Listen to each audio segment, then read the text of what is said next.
Thank you, Madam Chair, for holding today's hearing.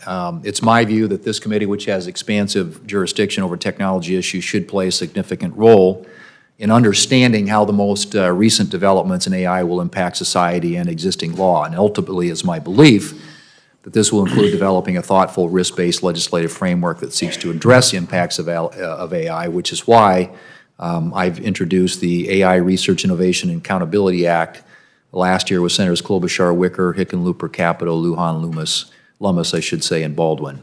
The bill establishes a framework to bolster innovation while bringing greater transparency, accountability, and security to the development and operation of the highest impact applications of AI. Through this legislation, basic safety and security guardrails are established for the highest risk applications of AI without requiring a burdensome audit or stamp of approval from the government, and it is my hope the committee will advance the legislation soon. Mr. Reed, there are several proposals out there calling for new AI oversight agency, a licensing regime that would require the government to approve certain AI systems before they could be deployed. The framework that I just mentioned and that we've been working on with members of this committee would take a more pragmatic approach, in my view, arguing instead that a risk-based compliance and assessment process would provide the necessary oversight while also allowing AI developers and research to innovate more quickly. In your view, how would a licensing regime impact the innovation ecosystem in the U.S.? Well, as I touched on earlier, I think a licensing regime always leads to a situation where those with the power and the time and the number of lawyers to go through the process of meeting that licensing requirement are the ones who win at the table, rather than those that have the best technology or the best ideas. So I'm always concerned about a licensing regime that is the only door into success. We know how that works. You end up with 3, 4, maybe 5 competitors, and they settle into a nice multi-year program.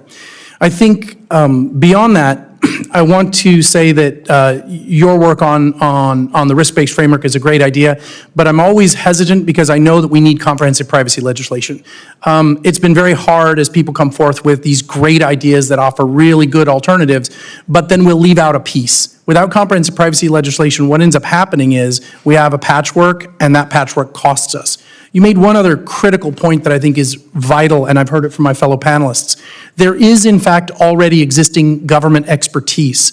I've had the honor to work with the Federal Drug Administration, the FDA, and its Center for Excellence.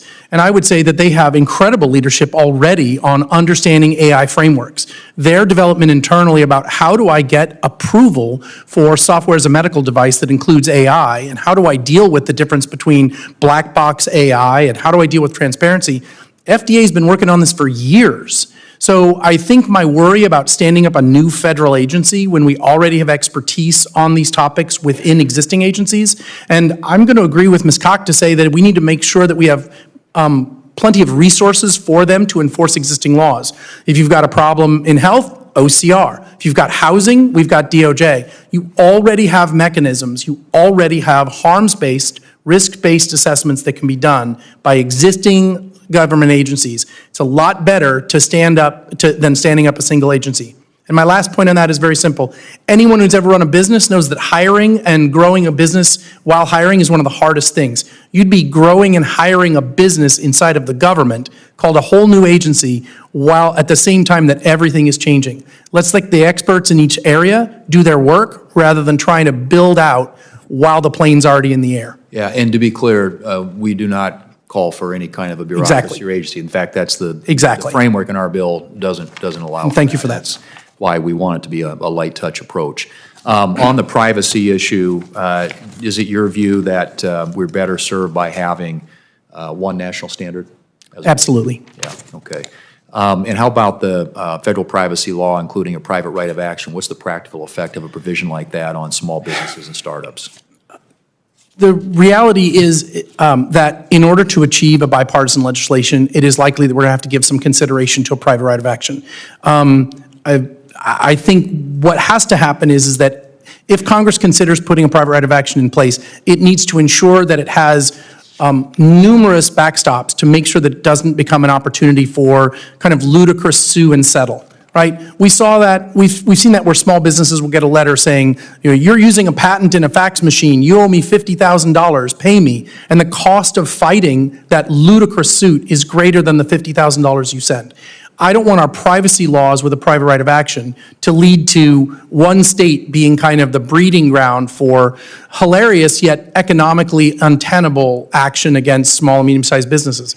Because we're the best victims in this. We have just enough money to pay you, but not enough money to fight you. All right, Madam Chair, my time has expired. I have a question directed to Dr.